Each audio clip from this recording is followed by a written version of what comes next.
Hi John, my name is Abigail Bennett and this is my emergency plan for a 3-day disaster. So I have included the considerations at the top, the different ages, broken down by, children, adults, infants. And then also I did include the health concerns, and the things that would affect them for eating. So celiac, type 2 diabetes, autism, milk allergy, and then end-stage renal disease. I included all the facilities that we have to keep in mind whenever making this menu. So I did also want to include that adjustments for autism food aversions can be made to every single meal, but I already did make the menu pretty suited for somebody who is a picky eater and who might not like weird textures, things like that. But I would have to talk to the parents just to get a better idea of, further adjustments if I need to make those. So for the first day for breakfast, I gave the infants their formula. Again, you have to keep in mind of bottle feeding or spoon feeding during the infant's age, or depending on their age.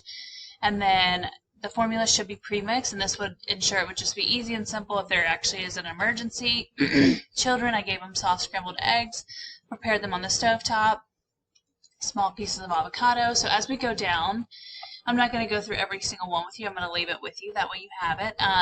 But I have made sure to include items that fit the child's needs at that time. So, a child who is 1 to 4 needs soft scrambled eggs and small pieces of avocado versus a child 5 to 12 years old can have different textures and different sizes compared to the smaller kids. So I wanted it to progress with the children and make sure it was suitable for their age. And then I also tried to really make this menu overall very healthy. It's hard to choose healthy items whenever you're trying to plan for a disaster because you want to choose, those typical foods you think of, like beef jerky and crackers and ravioli that's in a can, but also you got to keep in mind that not heating up ravioli or, not to its minimum internal temperature in a can carry, foodborne illnesses. So I figured since we have all the cooking supplies and we're cooking with the intention that the electricity will still go, we might as well keep it very healthy instead of, choosing those typical disaster foods. So I did do like a very well-balanced meal for everybody. And, anything on this menu can be changed to fit somebody else's preferences. If they don't like a mashed banana or with avocado, you could just give them just the avocado and pick another fruit that you can give them. It's up to the parents as well. They would have to be a little involved and, take things out and move things around or let me know ahead of time. So I did breakfast, lunch, and dinner for 3 days. And then I went ahead and broke down the cost of everything. So I took some things out of the template we were provided, and I wanted to just include what I felt like was the focus area. So I gave you the cost to buy these items in whole, so whatever we need to purchase to feed enough people. Then I gave the total amount. So for example, the eggs, $72.36. That buys 9 cartons of 60 eggs each. So that is 180 servings of 1 egg. So it'll give us 180 servings for 3 days. Cost per serving 40 cents per serving, so not bad. I included everything, and I tried to go for items that would last. So you can see over here, instead of regular milk that we'd have to put in the refrigerator that would take up a lot of space, I chose a shelf-stable milk, so that can be, until it's opened, it can just be on the counter, stored on the counter, in an organized fashion. That way the other more important things like the meats and stuff can go into the refrigerator. And then I also chose, instead of fresh green beans or frozen, because I didn't want to take up storage space for frozen green beans, I did canned green beans. For the fajita mix, I did do frozen, and I chose that because I didn't want to buy a whole bunch of peppers and onions. Those can be expensive when they're produce items, but when you get them frozen, they're a little cheaper. And then, again, like frozen biscuits, I could have done homemade biscuits or canned biscuits out of the refrigerator, but I figured with time and so many people, frozen biscuits would just be the easiest for time, and then for storage it would be a bit easier than putting it in the fridge. Also included all the other items they need, like Lysol wipes. That's just easy to clean in a disaster. Paper towels, plates, bowls, plastic cutlery. I know living in Florida, we've had a lot of hurricanes, and every time gone through hurricanes, we always get disposable stuff because you don't always have, like, if you have water, you don't want to waste your water, so you don't want to waste it cleaning, dishes, so you just throw it away, It's a lot easier. And then I put gallons of water in case they do run out of water. I put in 100 gallons, which would be enough for every single person, so. And then, so for this next bit is my perishable items list and then my funding sources. So my total for this was rather high. I didn't think I would hit that much, but it's $1,400, 64 cents. $1,464.83. So of course, we're only given the 600. So the additional funding to make up for that $864, I was going to suggest the USDA. They offer programs through the Emergency Food Assistant Program, the American Red Cross, the Salvation Army, even GoFundMe accounts, donations from large food companies like Walmart or Costco. Sometimes they will help out during emergencies. Local businesses can also donate food to, like, freezer. They can donate foods ahead of time, and you can store them in the freezer. And then food banks. So I went through and did each perishable item, and then I gave a discard by, and then restock within. So sometimes there's not always a need to restock every single item for 3 days of food. So for eggs, so you can use them 3 to 5 weeks after the best by date, and that's the rule I follow in my classroom as well because I teach culinary. But at that point, if they don't smell off and if they're not damaged, it's only been within 3 to 5 weeks, I still let them use them. You should restock them within like 2 to 3 days of the expiration date, or if they show any signs of aging, so like flat yolks, runny whites, and also when you're down to a few eggs. But again, this is a 3-day situation, so when they run out of eggs, they just run out of eggs. I wouldn't suggest them to restock necessarily when they're running low on eggs. And so I went through each one, like Greek yogurt, if it has an off smell, if it's got mold, if there's a whole bunch of liquid separation, you need to restock it. You gotta throw it out, and then some things last a little longer, like we're doing frozen chicken in this menu just because it's significantly cheaper than fresh chicken, easier to store than like buying, already pre-made chicken, stuff like that. So we are going to do 9 to 12 months in the freezer. So once we buy that, or we have that donated, let's say from a food bank, I can stock that in there until the disaster occurs. And then if the disaster hasn't occurred within a year, we use it, or you use it for a church function or something, and then I'll find somebody else to restock it again. So that's the list of, perishable items that need to be restocked. There's not too many. I try to keep it pretty minimal just because that is costly to have to restock things, when you don't need to.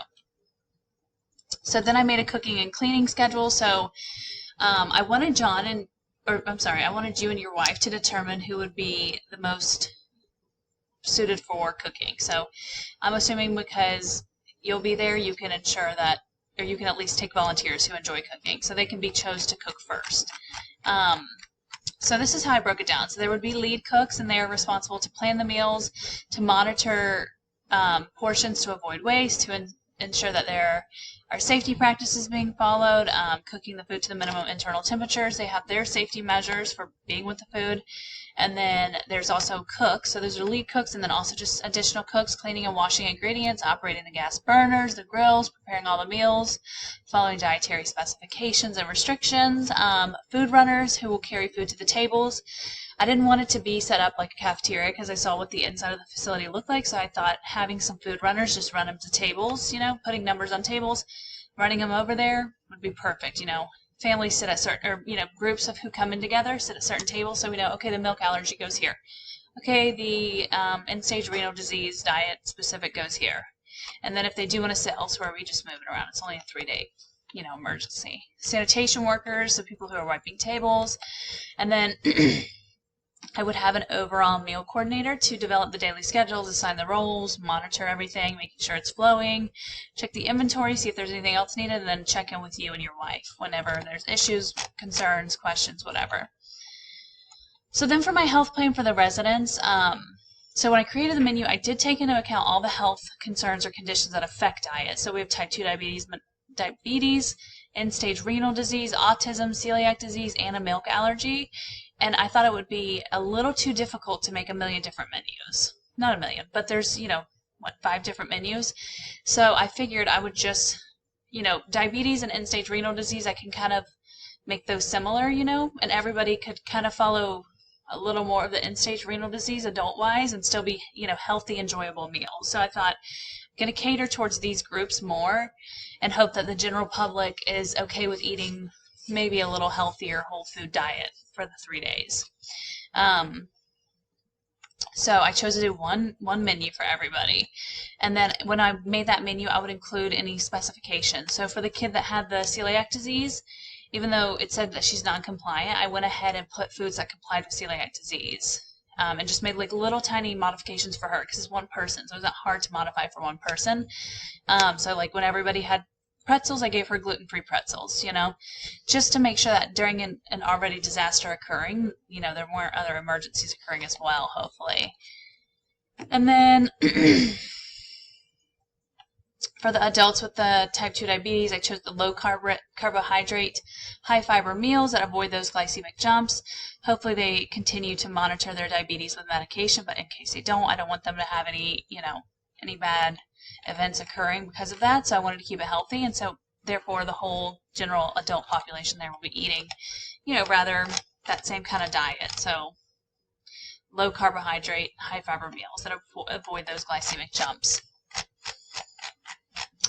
And then this is the handout that I have prepared for the mobile home people. It is very brief. I just gave a few tips because I don't think you need 25,000 tips. I think it gets a little overwhelming. So in a disaster, when everything is like going wrong, just remembering a few important things could go a lot further.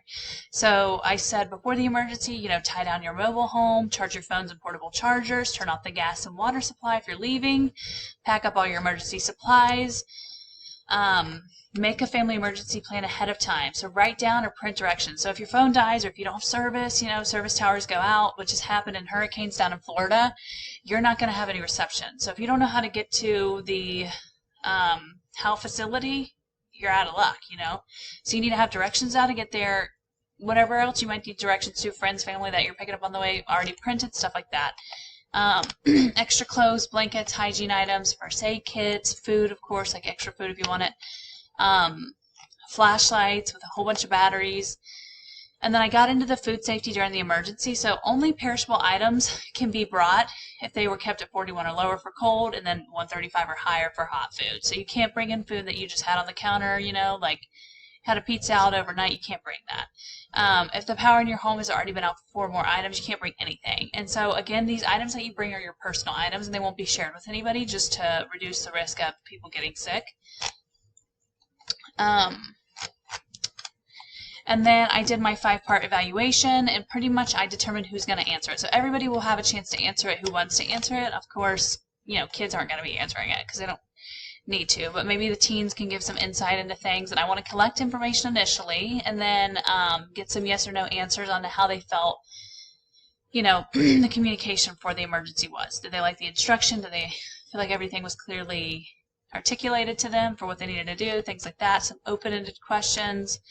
I want to get their opinion on food, water, and medication access, how the shelter was, if they felt they were supported, and then just their overall opinion of everything at the end. So I left a lot of these open-ended because I don't want people just saying, I don't want them rating it 1 to 5, 5, 5, 5, 5, going through, because I know people do that. So I wanted them open-ended questions, a lot of them, so that they could give me their honest opinion. I could get feedback on what they think for a future disaster. I know the disaster hasn't occurred, but if they could say, oh, well, I like this plan because this, this, and this, I would like to hear or see more of this in the plan, then I can definitely adjust it to their needs and make sure it's more suitable for an actual disaster. But I hope you like this plan, John, and if you have any questions, please reach out to me. I'd love to make those changes. Thank you so much.